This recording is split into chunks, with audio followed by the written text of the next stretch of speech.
नमस्कार, मैं Divanshu day to day news Bharat में आप सभी का स्वागत करता हूं। इस वक्त की बड़ी खबर सामने आ रही है। ईरान पर हमला हुआ है। जी आपको बता दें कि इजराइल ने ईरान पर हमला किया है। ईरान की राजधानी तेहरान में बड़ा धमाका हुआ है। ना सिर्फ राजधानी तेहरान में बल्कि कई सारे शहरों में ये धमाका हुआ है। तस्वीरें हम आपके साथ साझा कर रहे हैं। आप साफ तौर पर देख सकते हो किस तरह का माहौल इस वक्त ईरान में बना हुआ है। और आपको बता दें कि बड़ी अपडेट इसमें सामने आई है। ये हमला सिर्फ इजराइल ने नहीं बल्कि अमेरिका ने इजराइल के साथ मिलकर ईरान पर किया है। कई शहरों में ये बड़े बड़े धमाके सुनाई दिए हैं। और आपको बता दें कि सुप्रीम लीडर खमेनेई सुरक्षित जगह भेजे गए हैं। उनकी सुरक्षा का कड़ा इंतजाम जो है सरकार की तरफ से किया गया है और उन्हें उनके आवास से निकालकर किसी सुरक्षित जगह पर पहले भेज दिया गया है। और इस बीच ये भी बात है कि अमेरिका के साथ बातचीत के दौरान ये अटैक हुआ, यानी कि अमेरिका और ईरान के बीच बातचीत चल रही थी। बहुत सारे इस तरह के कुछ फैसले दोनों के बीच में चल रहे थे जिसमें ईरान कई जो है फैसलों पर सहमत नहीं दिखाई दे रहा था और अमेरिका धमकी लगातार देता हुआ ईरान को नजर आ रहा था। और वहीं अब बड़ी खबर सामने आई है जहां पर अमेरिका ने मिलकर इजराइल के साथ ये ईरान पर बड़ा हमला किया है। तस्वीर आपके साथ लगातार हम साझा कर रहे हैं। आप देख सकते हैं किस तरह का माहौल उधर बना हुआ है और धुएं का गुब्बार लगातार आसमान में जाता हुआ नजर आ रहा है। आपको बता दें कि इजराइल ने ईरान की राजधानी तेहरान समेत कई शहरों पर हमला किया है। और इसके तहत जो है ईरानी सुप्रीम लीडर खमेनेई के दफ्तर के पास हमला किया गया है। आपको बता दें कि बड़ी अपडेट सामने आ रही है कि ये जो हमला तेहरान में हुआ है वो खमेनेई के दफ्तर के पास किया गया है। हमले के बाद ईरानी सुप्रीम लीडर खमेनेई को सुरक्षित जगह शिफ्ट कर दिया गया। भारतीय समय के मुताबिक सुबह हुआ है ये हमला और हमले के बाद शहरों में धुएं का गुब्बार नजर आया है। और इस हमले में लगातार जो है अपडेट सामने आती जा रही हैं। और लेटेस्ट अपडेट ये सामने आई है कि अमेरिका ने इजराइल के साथ मिलकर ये हमला किया है।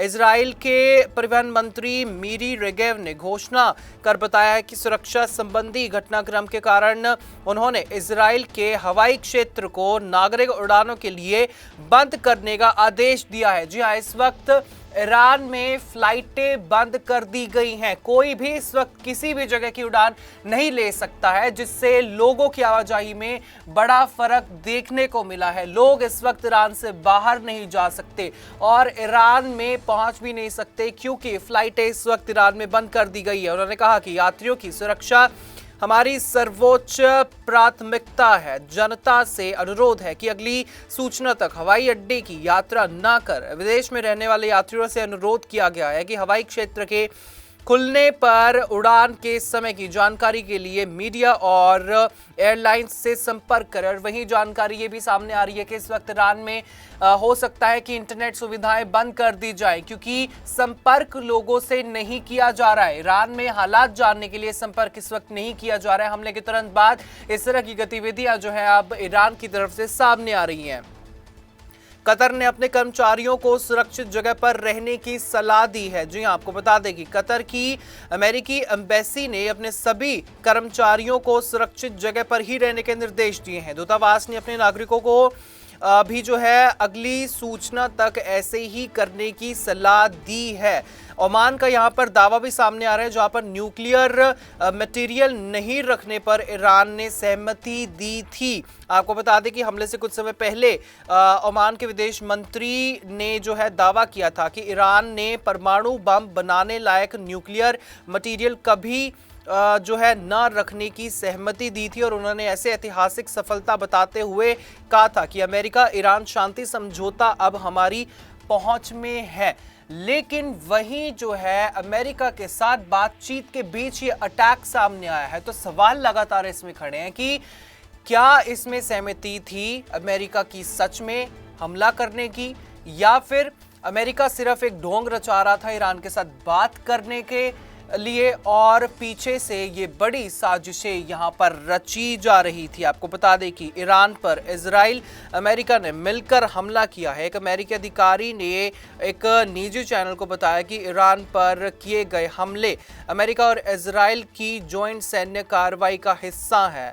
और इसमें अपडेट लगातार सामने आ रहे हैं। अमेरिका और ईरान के बीच ये तनाव वैसे तो लगातार और कई सालों से चल रहे थे। वहीं 2025 के एंड में यानी कि दिसंबर के समय जब ईरान में एक प्रोटेस्ट चल रहा था जिसमें 3000 लोगों की हत्या की गई, ईरान की फौज के द्वारा आम नागरिकों को निशाना बनाया गया, क्योंकि आम लोग ईरान में अपनी आवाज उठाने की कोशिश कर रहे थे। वहां पर इन्फ्लेशन, गरीबी और करेंसी के गिरने के कारण लगातार वहां पर विरोध प्रदर्शन यंगस्टर्स की तरफ से लगातार चल रहे थे, लोगों की तरफ से लगातार चल रहे थे। लेकिन ईरान की सेना ने क्या किया, आम लोगों को निशाना बनाया, उनको प्रदर्शन से बातचीत करने के बाद हटाने के बजाय उन पर हमले किए, गोलियां चलवाई। और इस दौरान ईरान की जो है सुरक्षा एजेंसियां और जितनी भी एजेंसियां हैं उन सब ने इसमें हिस्सा लेकर लोगों पर हमला किया, लोगों को मारा और इंटरनेट सेवाएं बंद कर दी गई, सैटेलाइट सेवाएं बंद कर दी गई, ताकि ईरान से कोई भी तस्वीर बाहर ना जा पाए।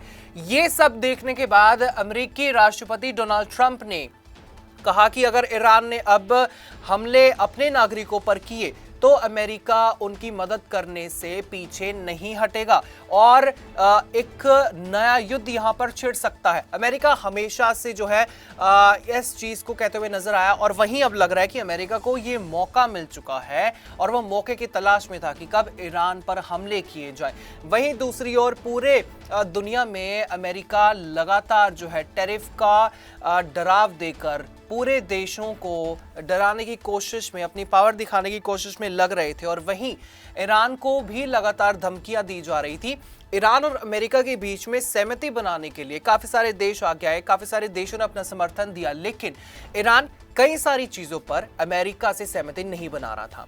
अमेरिका का साफ तौर पे कहना था कि ईरान के पास ऐसे कुछ बॉम्ब हैं, न्यूक्लियर बॉम्ब्स हैं और ऐसे कुछ सॉल्यूशंस हैं जो कि पूरी दुनिया को खतरा हो सकते हैं। यानी कि साफ तौर पर कहा गया था कि ईरान के पास जितने भी अपनी सुरक्षा के लिए हो या फिर वर्ल्ड वॉर के लिए हो या फिर दुनिया के बचाव के लिए हो, उनका गलत हाथों में जाना बहुत ज्यादा संभावित है। इसलिए राष्ट्रपति डोनाल्ड ट्रंप ने हमेशा से ईरान को इस चीज के लिए निशाना बनाया है और वही सहमति लगातार बनती हुई नजर आ रही थी।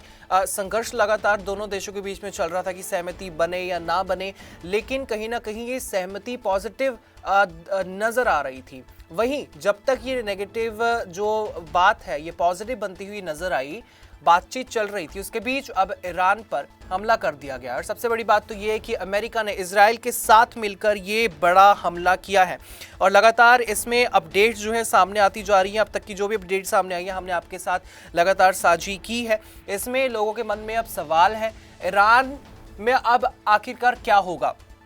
अगर इस चीज की पुष्टि साफ तौर से हो चुकी है कि इजराइल और अमेरिका ने मिलकर ईरान पर यह हमला किया है, तो ईरान की अगली प्रतिक्रिया क्या होगी? क्या ईरान अमेरिका पर हमला करेगा या फिर ईरान इजराइल पर हमला करेगा?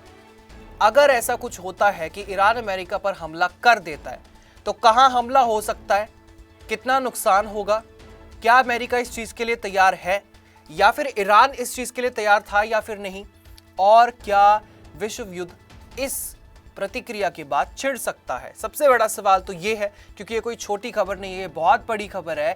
लगातार अमेरिका और ईरान के बीच जो बातचीत चल रही थी उसके बीच ये भी अनुमान लगाए जा रहे थे कि अमेरिका कभी भी इजराइल के ऊपर हमला कर सकता है और वो समय आ चुका है। आज जब ईरान पर हमला हुआ, सबसे पहले तो ये बात सामने आई कि इजराइल ने हमला किया है, लेकिन सबको पता था कि यह हमला कहीं ना कहीं अमेरिका की तरफ से भी हो सकता है। लेकिन इस चीज की पुष्टि अमेरिकी अधिकारियों की तरफ से कर दी गई कि अमेरिका ने मिलकर इजराइल के साथ ईरान पर हमला किया है। विश्व युद्ध इस वक्त छिड़ चुका है, पूरी दुनिया में इस चीज को लेकर अब जो है बहुत ही ज्यादा गंभीर माहौल बन चुका होगा। इसमें यह देखना होगा कि भारत की प्रतिक्रिया इसमें क्या रहती है और अब ईरान क्या प्रतिक्रिया करेगा, क्या वो अमेरिका के ऊपर हमला करेगा। सवाल लगातार बने हुए हैं, इसमें कोई भी अपडेट सामने आएगा आपके साथ हम लगातार इसी तरह से साझा करते रहेंगे। Day to day news India और day to day news Bharat आपके साथ हमेशा ये वादा करता है कि हर एक अपडेट और हर एक इन्फॉर्मेशन सटीकता और निष्पक्षता के साथ आप तक पहुंचाने की कोशिश करता रहा है और करता रहेगा। और हमारा चैनल ना किसी से कोई तोहफा लेता है, ना कोई हमारा पत्रकार किसी को धोखा देगा या फिर कोई ब्लैकमेल करता है, और हम दबे कुचले लोगों की आवाज़ बनने की पूरी कोशिश करते हैं और ऐसे किसी भी व्यक्ति की खबर नहीं चलाते जो कि बोले वाले लोगों को ठगता होता है। और हमारे चैनल का हमेशा ये मकसद है कि हम लोकतंत्र के चौथे स्तंभ को लोगों की नज़रों में फिर से मजबूत करें। ये हमने एक मुहिम लेकर चली है कि सच्चाई के साथ हम आगे चलेंगे, हर एक चीज़ को सटीकता के साथ दिखाएंगे और दबे कुचले लोगों की आवाज़ बनेंगे।